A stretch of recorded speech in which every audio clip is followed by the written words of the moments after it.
Now before I show you guys what I think the most overpowered point guard build in NBA 2K21 will be, if you didn't check out my last video, make sure to go check that out. That will be my official build for NBA 2K21. I'll leave it at the top of the description. Like I said, that will be my build and probably the most popular point guard build out there, because I just feel like that will be the best build in NBA 2K21. But as you guys see right here, yes, we found a way to make the two-way slashing playmaker just as good as last year. Let's get into it. Now before I get into this build, there's a few things to note. Last year, there was a huge difference between a point guard and a shooting guard. It actually made a big difference. You never wanted to make a shooting guard. But this year, there really is no difference, and actually some builds are better at shooting guard. I'll show you guys that later in the video, but as of right now, let me show you guys exactly how to make the NBA 2K21 version of the two-way slashing playmaker. Let's get into it. To start off, you make your man a point guard, and next, just like NBA 2K20, you go all the way down to the playmaking and defensive pie chart. We all know this build gets Hall of Fame playmaking and Hall of Fame defensive badges. Like I said, this is pretty much exactly the same as a two-way slashing playmaker in 2K20, and people actually didn't think that you were going to be able to make it this year. Now for your physicals, most people would just automatically assume you want to go this pie chart right here, but that is not true. With the two-way slashing playmaker, just like last year, you'll get 99 speed regardless, but you don't want to go with this balanced pie chart. You want to go with the agility and vertical pie chart, so you have like a 96 or 97 vertical, and you'll still have 99 speed and 99 excel, and then your strength is the same with those two pie charts. So make sure you choose that physical pie chart right there and copy these attributes. Okay, so there's a few things that you're gonna notice that is different with the two-way slashing playmaker this year compared to last year. And the first thing is that your driving dunk is not nearly as high this year as it was last year. So your close shot maxes out at 83, but I only put it to 82 because so you can still get 8 finishing badges. Last year, you got 11 finishing badges. This year, you only get 8. Now shooting. This is the biggest thing that's going to open up a lot of people's eyes, but let me explain why it's not as bad as you think it is. So you want to max these 3 and then put your post fade to a 41, because that's the lowest it can be to get 8 shooting badges, right? And you might think 8 shooting badges. Last year you had 10 shooting badges. It's a downgrade shooting wise to the two-way slashing playmaker last year, but that is not true, because last year you had to waste 2 badge points if you use silver quick draw, but if you were like me and you used gold quick draw, you wasted 3 badge points. So technically, since there's no quick draw this year, that's like having 7 shooting badges. So you actually get 1 more shooting badge this year than you did last year on the two-way slashing playmaker. Now for your playmaking badges, last year you had 20 playmaking badges, and it does not change this year. You want to lower your pass accuracy down 1 to 85, and you have 20 playmaking badges.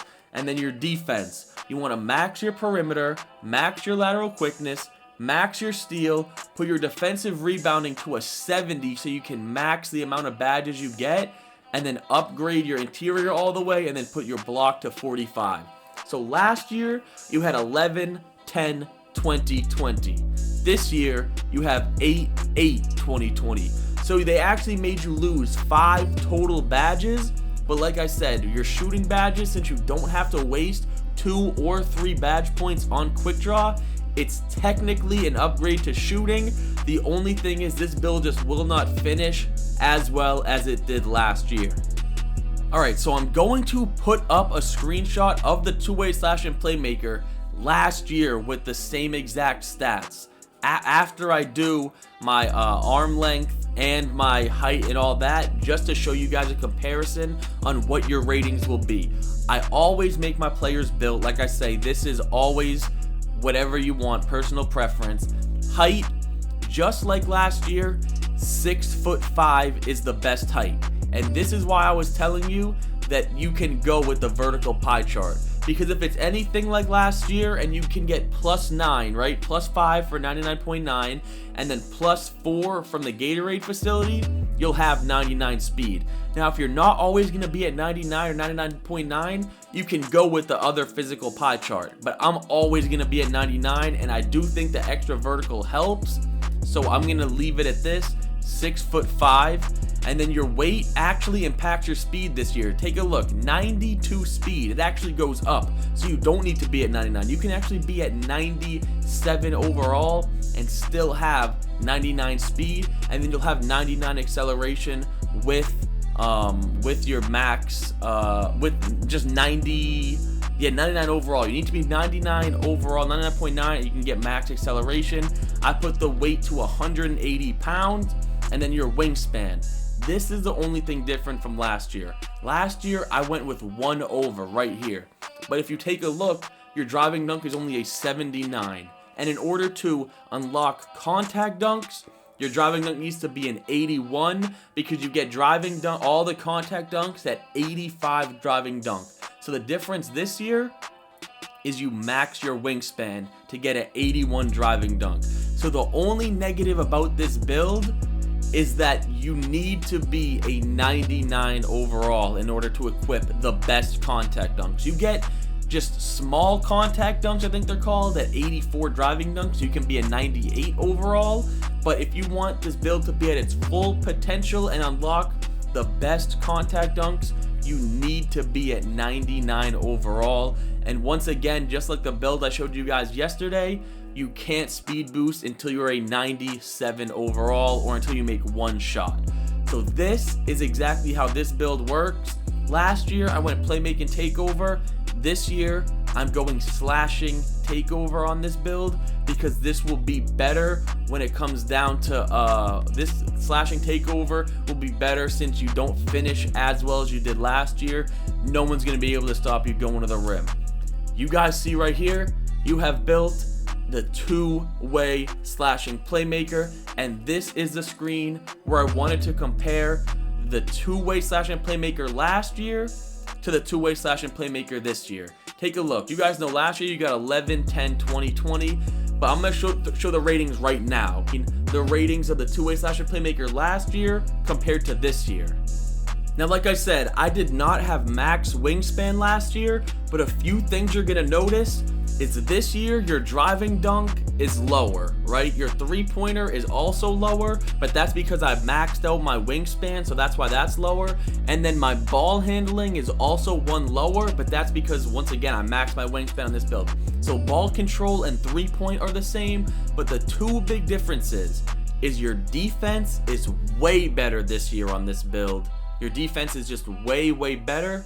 And then your finishing is way, way worse. Well, at least your driving dunk. The close shot and driving layup are the same, but the driving dunk is different. And this is the NBA 2K21 version of the 2-way slashing playmaker. Just like last year, 6'5", 2-way slashing playmaker. Now I'm going to go over the badges really quick.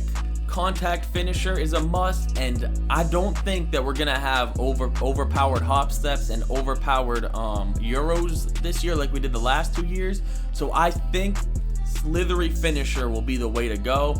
And then at this point we don't really have much knowledge, but I would just throw fancy footwork silver. Last year you could put all 3 gold and then throw giant slayer bronze, but this year you can't do that since you're missing out on 3 finishing badges.